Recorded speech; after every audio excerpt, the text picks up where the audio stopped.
sommes avec Anne Hidalgo. Bonjour Anne Hidalgo. Bonjour à vous. Vous êtes la candidate PS à l'élection présidentielle. Avec vous, on va revenir sur la situation en Ukraine alors que Vladimir Poutine menace d'utiliser l'arme nucléaire.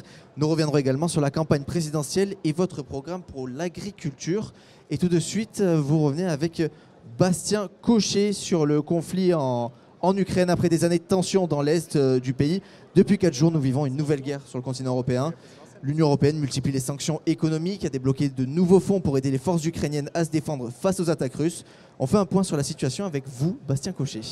Bonjour Anne Hidalgo. Bonjour. Hier soir sur Twitter, vous avez annoncé une série de mesures pour pouvoir aider et héberger des Ukrainiens à Paris. Combien d'Ukrainiens êtes-vous prêt à accueillir à Paris et comment les accueillir également ? D'abord, dire tout mon soutien, mon admiration aux Ukrainiens qui résistent. Je suis en lien avec les équipes du maire de Kiev et on travaille, on suit la situation très précisément aussi avec l'ambassade d'Ukraine. Dire aussi ma satisfaction de voir cette réponse unifiée, européenne, forte, d'avoir vu aussi ce changement de pied historique de l'Allemagne qui est très très important dans cette construction européenne.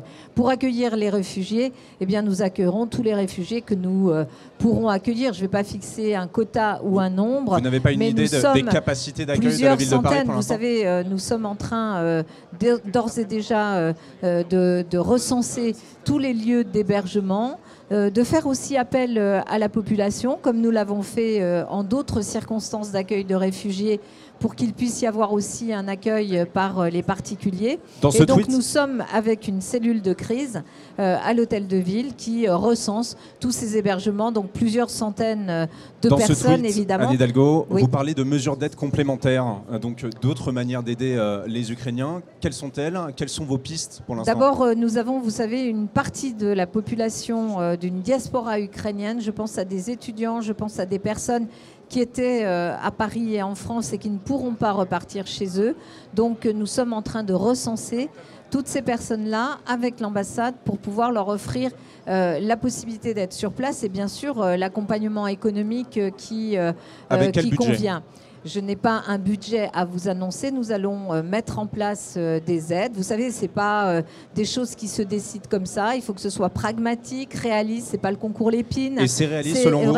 Est-ce qu'aujourd'hui, la ville de Paris a vraiment la capacité d'endosser toutes ces choses-là ? Alors, pas toute seule, évidemment. Et ça sera avec l'ensemble des maires de France. J'ai d'ailleurs, en tant que candidate à l'élection présidentielle, lancé aussi un appel dès la semaine dernière, samedi, à Bordeaux pour que tous les élus, toutes les collectivités soient présentes. Cette équipe de France des maires qui m'accompagne soit présente pour proposer des hébergements. Il faut prendre les choses au sérieux. Vous savez, le concours Lépine, ça ne marche pas.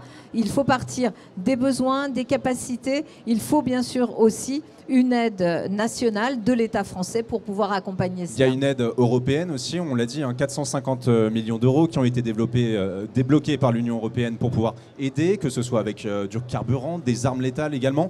J'imagine que vous êtes satisfaite par cette annonce ? Je suis satisfaite du fait que l'Europe ait pris la mesure de ce qui se passait sur notre continent et de la force qui devait être la sienne.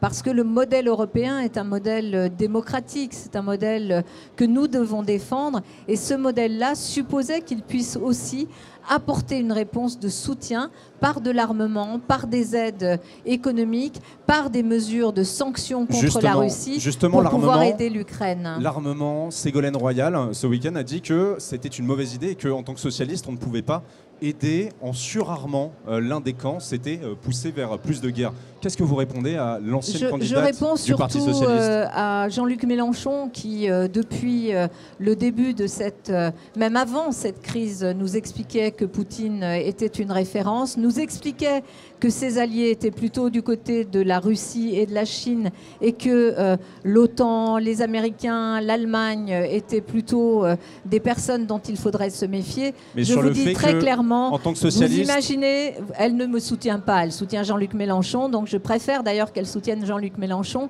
parce que ce n'est pas du tout ma position. mais vous comprenez Et ma la position logique. est très très claire. Ma position est très très claire. À tous ces populistes d'extrême droite, mais aussi d'extrême gauche, qui se sont lancés dans cette course éperdue à soutenir Poutine, qui aujourd'hui essaye de se raccrocher aux branches, je vous dis, c'est pas de ce côté-là qu'on trouvera une réponse solide, politique, responsable dans notre pays. Moi, j'incarne cette gauche républicaine, cette gauche européenne, cette gauche solide qui a une vision et de l'histoire et de l'avenir. Et pour moi, très clairement, l'isolement de Poutine et les sanctions contre Poutine, c'est ce qu'il nous faut faire aujourd'hui. Quand on voit que ce matin, le rouble commence à baisser, qu'il y a certaines répercussions des sanctions économiques déjà sur l'économie russe, est-ce qu'on se dit, il y a également des pourparlers qui sont en discussion à la frontière biélorusse avec l'Ukraine, est-ce qu'on se dit que est-ce qu'il y a nécessairement besoin d'envoyer des armes ou finalement l'action économique est suffisante et peut-être peut faire reculer Vladimir Poutine? L'action économique n'est pas suffisante. Il faut aussi aider nos amis ukrainiens qui sont en Europe, que nous devons soutenir en envoyant des armes, mais bien sûr pas de présence militaire physique. Ça, c'est ce qui a été décidé au niveau européen et qui me paraît être la bonne démarche. Et bien sûr, qu'il puisse y avoir, comme toujours, un espace pour la diplomatie et pour le dialogue. Mais vous savez, toutes celles et ceux qui ont finalement été les porte-parole de Poutine ces derniers mois, ces dernières années, et encore jusqu'à il y a quasiment 48 heures en France, je crois qu'ils se sont très grandement décrédibilisés. Moi, j'aspire à être présidente de la République. Pour être président de la République, il faut savoir où sont ses amis et où sont ses adversaires. Toute dernière question, Anne Hidalgo. Si ces pourparlers ont bien lieu dans les prochaines heures, dans les prochains jours entre l'Ukraine et la Russie, quelles concessions l'Ukraine devrait être prête à faire? Parce qu'on imagine bien que la Russie ne va pas venir à la table en acceptant simplement de se retirer. Et l'Ukraine n'acceptera pas que son autodétermination puisse être mise en cause. Donc il faut être aux côtés de l'Ukraine, qui est un peuple, un pays qui a droit à cette autodétermination. Il faut faire respecter le droit international. Je crois que c'est ce que Vladimir Poutine... Je crois que c'est surtout ce que Vladimir Poutine doit comprendre aujourd'hui. Il est affaibli, il ne s'attendait pas à cette résistance, il ne s'attendait pas à cette force dans la réaction de l'Union européenne. Et je pense que c'est aussi ça, au nom de nos valeurs démocratiques, que nous devons continuer à porter aux côtés des Ukrainiens. Vous êtes plutôt pessimiste visiblement sur l'issue de ces pourparlers. Je n'ai ni à être pessimiste ni optimiste. Il faut toujours avoir des solutions diplomatiques, mais il faut effectivement que ces solutions diplomatiques soient appuyées par un rapport de force. Et le rapport de force, c'est ce qu'instaure en ce moment, bien sûr, l'Ukraine avec cette résistance admirable. Je veux le dire aux habitants de Kiev et aux habitants d'Ukraine que nous sommes admiratifs de leur courage ici depuis la France. Mais je veux leur dire aussi que ils ont ce droit garanti au niveau international à pouvoir décider de leur destin et à ne pas être envahis ou subir le diktat d'un pays qui voudrait nier leur existence. Merci Anne Hidalgo, merci Bastien Cochet. Merci Anne Hidalgo.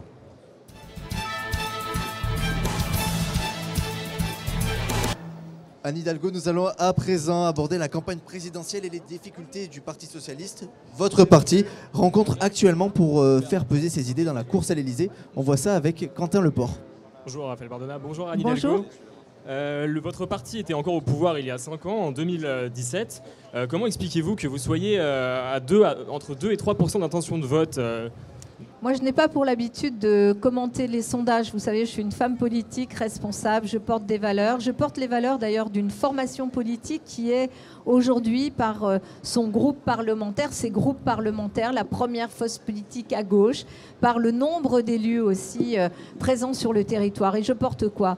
Je porte cette idée, ces propositions d'une gauche républicaine, d'une gauche européenne. Et on parlait de la guerre en Ukraine et on voit très bien que face à ces soubresauts de l'histoire, face à ces tempêtes, il faut de la solidité. Et la gauche que j'incarne, c'est cette gauche solide, cette gauche qui ne transige jamais sur les valeurs, jamais sur la démocratie, jamais sur la République. Et qui a chevillé au corps, quoi, la question de la lutte contre les inégalités, cette lutte contre les inégalités qui, si on ne s'y attaque pas aujourd'hui, sera le nid des populismes de demain et aussi des conflits de demain. Donc cette gauche-là, elle existe dans le pays, elle est présente, elle porte une voix, elle a été affaiblie, on le sait, mais c'est de ma responsabilité, de notre responsabilité, femmes et hommes de gauche, de continuer à faire vivre cette gauche républicaine parce que c'est elle qui porte les solutions pour un pays qui a envie de vivre en paix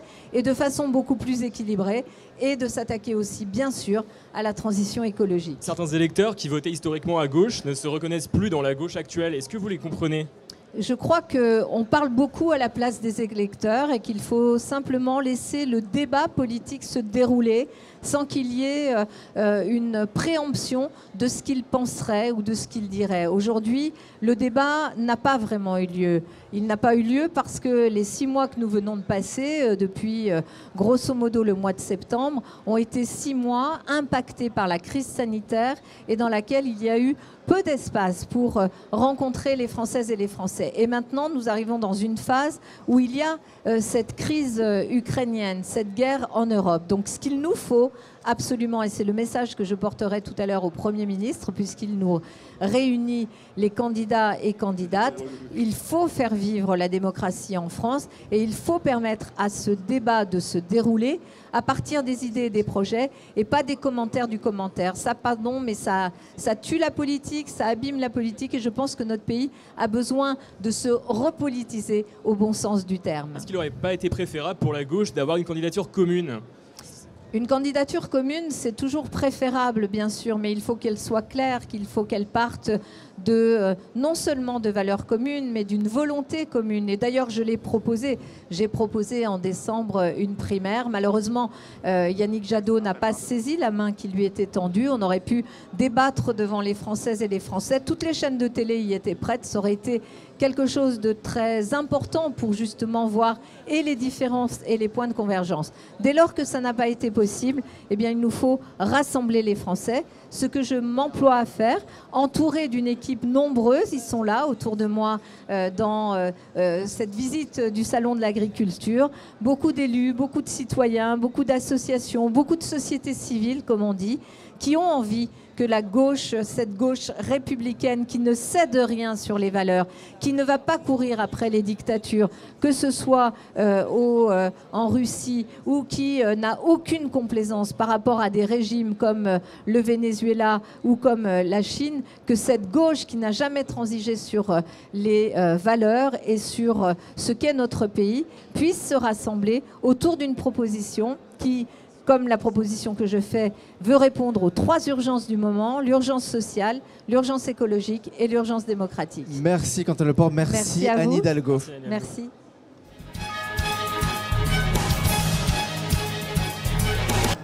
100 jours pour interdire le glyphosate et les néonicotinoïdes. C'est ce que vous prévoyez si vous êtes élu, Anne Hidalgo. Ces insecticides sont interdits en Europe depuis 2018, mais bénéficient pourtant d'une dérogation en France. Je parle de glyphosate, évidemment, excusez-moi. Ils sont encore autorisés temporairement, notamment sur les champs de betteraves. Vous revenez sur votre programme pour l'agriculture avec Axel Rebaud. Anne Hidalgo, bonjour. Est-ce Bonjour. qu'on a effectivement les moyens de se passer de ces pesticides en France aujourd'hui ? Il faut se donner les moyens de sortir de la dépendance à ces pesticides. Il faut prendre le temps, mais on n'a pas tout le temps du monde. Donc, le temps, c'est 100 jours selon vous ? Oui, parce que je pense qu'il y a d'abord déjà beaucoup d'expérience, d'expertise. Je l'ai vu à maintes reprises lorsque je suis allée en Bretagne récemment, en Côte-d'Armor, avec cette grande coopérative des Princes de Bretagne. Depuis 1997, ils en sont sortis. Donc, ils y arrivent. C'est quoi les alternatives aujourd'hui pour les agriculteurs qui utilisent ces pesticides ? Il y a des alternatives aussi par la mécanisation d'un certain nombre d'opérations et par des choix qui doivent être faits. On doit mettre la recherche, la science et bien sûr le savoir-faire des agriculteurs devant pour pouvoir avancer. Ce qui n'est plus acceptable aujourd'hui, c'est de considérer qu'il suffirait de reculer. J'étais il y a quelques semaines en Martinique et en Guadeloupe, où le scandale du chlordécone chlordécone est vous dites aussi les un alternatives, c'est donc scandale. le savoir-faire, c'est les mécaniques, etc. Je termine Vous en juste ma répondez pas phrase si vraiment. vous permettez. Mais en Martinique et en Guadeloupe, où le scandale du chlordécone a été et est un scandale sanitaire et environnemental, nous ne pouvons pas nous retrouver à nouveau dans ce type de situation. Donc oui, il faut se mettre autour de la table. Bien sûr qu'il faut être pragmatique, et je suis quelqu'un de pragmatique, mais nous ne devons pas perdre plus de temps. Donc 100 jours, et je pense qu'il y a déjà beaucoup de solutions sur la table pour avancer avec détermination. C'est le rôle du politique. Comme lesquelles concrètement? Parce que vous dites qu'il y a des alternatives, vous n'en citez aucune sur Si, ces je viens pesticides. de vous en citer, Non, par exemple par la parlez mécanisation la et mécanisation. par la façon dont on dernière vit question, les Axel Rebaud. cycles agricoles. Alors dernière question, Anne Hidalgo, vous voulez 30% d'agriculture biologique en France produite d'ici 2030, mais le bio, comme on le sait, aujourd'hui ça coûte très cher. Alors c'est bien d'avoir beaucoup de bio accessible, mais est-ce qu'on pourra se le permettre? Comment est-ce que vous comptez rendre le bio moins cher en France? D'abord, il faut installer les agriculteurs, il faut les accompagner dans la conversion, beaucoup plus qu'on ne le fait aujourd'hui, parce que tout part de la production agricole et de l'installation de ces agriculteurs. Il faut aussi avoir une véritable politique foncière, parce qu'à un moment donné, le prix du produit, c'est aussi tout ce qui contribue justement le foncier et tous les coûts d'exploitation. Donc il faut, et c'est ce que nous proposons, ce que je propose dans mon programme, sur l'accompagnement de la transition de cette filière.